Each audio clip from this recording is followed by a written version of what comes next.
시청자 여러분 안녕하십니까? BOA 뉴스투데이 시작합니다. 북한 특유의 사회계급 제도인 이른바 성분제도가 과거 남아프리카 공화국의 인종차별 정책과 유사하며 북한의 인권 유린이 성분제도에서 시작된다는 보고서가 나왔습니다. 국제사회가 남아공의 인종차별 정책을 반인도 범죄로 간주한 것처럼 성분제도도 같이 정의돼야 한다는 지적입니다.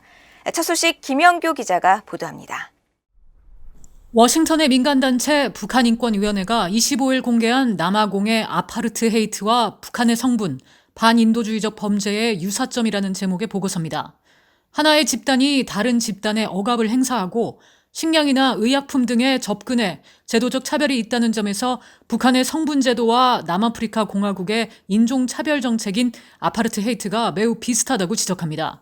그러면서 아파르트헤이트가 인종차별에 기반한다면 성분제도는 가족 배경과 개인의 정치적 행동 등 정치적 요소가 작용한 게 특징이라고 설명했습니다.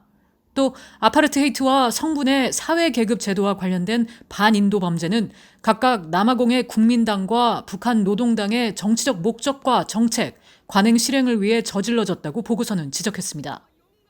보고서의 저자인 로버트 콜린스 북한인권위원회 선임 고문은 두 제도 모두 특정 계층을 억압하고 기회와 권리를 부정하게 한다고 말했습니다.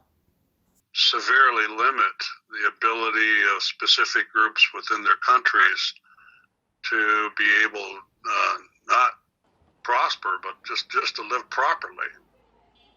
콜린스 고문은 그러면서 아파르트헤이트를 반인도적 범죄로 간주하면서 제도 종결에 힘을 보탠 국제사회가 북한의 성분제도에도 관심을 가져야 한다고 말했습니다. It's the dynamics of similarities that lead to crimes against humanity that deserve attention by the international community.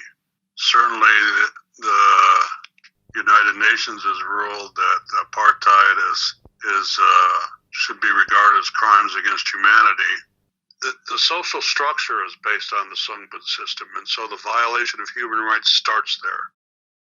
보고서는 특히 북한에서 아파르트헤이트와 같은 반인도 범죄가 자행되는데 김정은 정권의 책임이 있다는 증거로 성분제도가 적용될 수 있는지 검토할 필요가 있다고 설명했습니다. 보고서는 그러면서 북한의 성분제도는 최상위 계층에 들어가지 못한 북한 주민들의 삶에 큰 영향을 미치고 있으며 경제적 기회나 보건, 교육, 주거적 환경에도 영향을 끼친다고 지적했습니다. BOA 뉴스 김영교입니다. 대북 정책을 검토하고 있는 조 바이든 행정부는 북한 문제와 관련해 한국의 적극적 역할을 원할 것이라고 미국 하원 외교위원회 공화당 간사가 밝혔습니다. 하지만 북한의 비핵화보다 남북관계 진전을 우선시하는 한국 정부의 입장에 대한 의원의 우려는 초당적이라는 점을 분명히 했습니다. 이조은 기자가 보도합니다. 미국 의회 하원 외교위원회 공화당 간사인 스티브 차봇 하원 의원은 바이든 행정부가 북한 관련 문제의 핵심적인 한국과 강력한 관계를 지속하고 싶어 한다고 밝혔습니다. 그러면서 바이든 행정부는 트럼프 행정부 때와는 달리 북한이 핵 프로그램을 지속하면서 개발 일정을 늦추는 일종의 반쪽 조치에 그치질 않길 바란다면서 북한 비핵화를 위한 강력한 제재의 필요성을 강조했습니다.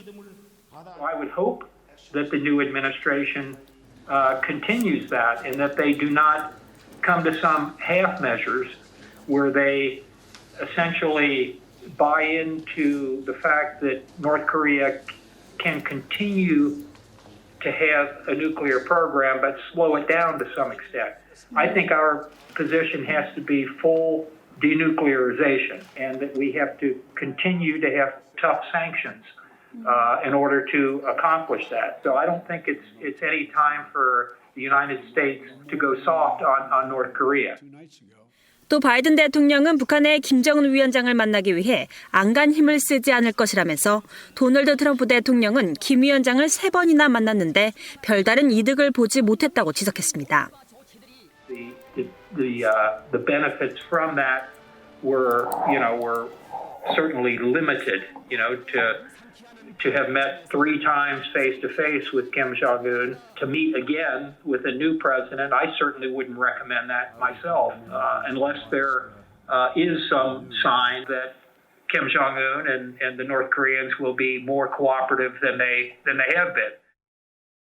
차보드 의원은 이어 바이든 대통령은 한국과 좋은 관계를 원하고 한국의 적극적인 역할을 원할 것으로 예상했습니다. 그러면서 한국의 남북 관계 개선을 우선시하려는 한국 입장에 대한 회의적인 입장을 밝혔습니다. 북한과 나은 관계를 갖는 것은 좋고 독려해야겠지만 북한은 미국에 도달할 수 있는 대륙간 탄도미사일을 개발하고 있는 상황에서 미국의 입장은 반쪽 비핵화 조치가 아니라 한반도의 완전한 비핵화가 궁극적 목표임을 이해해야 한다면서 남북 관계를 우선시하는 데 대한 의회 내 우려는 초당적이라고 지적했습니다. I don't want to name names, but I think both parties have the same concerns. If there's nuclear weapons that end up heading our way from North Korea, it's not going to make any difference at all whether you're a Democrat or a Republican. 차보드 의원은 이어 최근 논란이 되고 있는 한국의 대북전단 금지법에 대해서도 잘 알고 있다고 밝혔습니다. 차보드 의원은 그러면서 대북전단 금지법은 한국 정부가 북한의 김씨 정권과 나은 관계를 갖기 위한 것이라면서 한국은 탈북민이든 누구든 북한으로의 정보 유입 시도를 막는 것을 재고할 것을 권하며 이 문제는 청문회뿐만이 아니라 하원 외교위 차원에서도 다루길 원한다고 말했습니다. VOA 뉴스 이존입니다.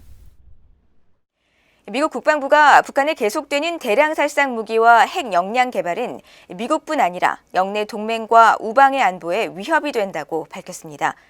존 커비 국방부 대변인은 26일 정례 브리핑에서 향후 대북 접근법과 관련해 강경한 입장을 취할지 아니면 외교를 지원할지를 묻는 질문에 이같이 답하면서 바이든 대통령은 국방부가 외교를 지원해야 한다는 점을 분명히 했다고 말했습니다. 커비 대변인은 그러면서 미국 정부의 대북 정책 검토와 관련해 국방부도 이를 지원하고 있으며 이 과정에서 입장을 반영하며 진지하게 임할 것이라고 설명했습니다. 또 국방부는 북한의 부정적 행동을 억제하기 위해 동맹 우방과 긴밀히 공조할 것이며 여기에는 영내 안보의 핵심 축인 한국과의 동맹 강화가 포함된다고 밝히고 한반도에서 양국의 이익을 지키기 위해 군 역량과 준비 태세를 갖추기 위해 긴밀히 공조할 것이라고 강조했습니다. 미국의 존 커비 국방부 대변인은 25일 조 바이든 대통령의 지시로 미군이 시리아 동부에서 이란의 지원을 받는 민병대 기반 시설에 대해 공습을 진행했다고 밝혔습니다. 커비 대변인은 이날 성명을 통해 이번 공습은 최근 미국인과 동맹국들에 대한 공격과 계속된 위협에 대응하는 분명한 메시지를 보내는 것이라면서 바이든 대통령은 미국과 동맹을 보호하기 위해 행동할 것이라고 밝혔습니다. 미군의 이번 공습은 바이든 행정부가 출범한 지난 1월 20일 이후 단행된 첫 번째 군사작전인데 앞서 지난 15일 이라크 에르빌에 있는 미군 기지를 겨냥한 로켓포 공격으로 사상자가 발생했으며 로이드 오스틴 미국 국방장관은 친이란 조직을 그 배후로 지목했습니다. 미국 국무부가 미얀 방위비 분담금 특별협정 체결 의지를 거듭 확인했습니다. 국무부 대변인실 관계자는 26일 미국과 한국의 협상이 타결에 근접했다는 최근 언론 보도 내용을 확인해달라는 VOA의 질의에 즉답을 피하면서도 미한 동맹은 동북아시아와 개방된 인도태평양 지역 그리고 전 세계의 평화와 안보, 번영의 핵심 축이라고 말했습니다. 이어 미국은 우리의 동맹과 공동 방위를 강화하게 될 새로운 방위비 분담금 특별협정을 마무리 짓는데 전적으로 전념하고 있다고 덧붙였습니다. 앞서 미국의 월스트리트저널 신문은 이날 미국과 한국의 관리들을 인용해 두 나라가 방위비 협정에 대해 합의에 근접하고 있다고 보도했으며 CNN 방송도 지난 11일 양측이 한국의 방위비 분담금을 기존보다 13% 인상하는 안에 합의할 가능성이 크다고 전한 바 있습니다. 이상으로 VOA 뉴스투데이를 마칩니다. 시청해주신 여러분 고맙습니다.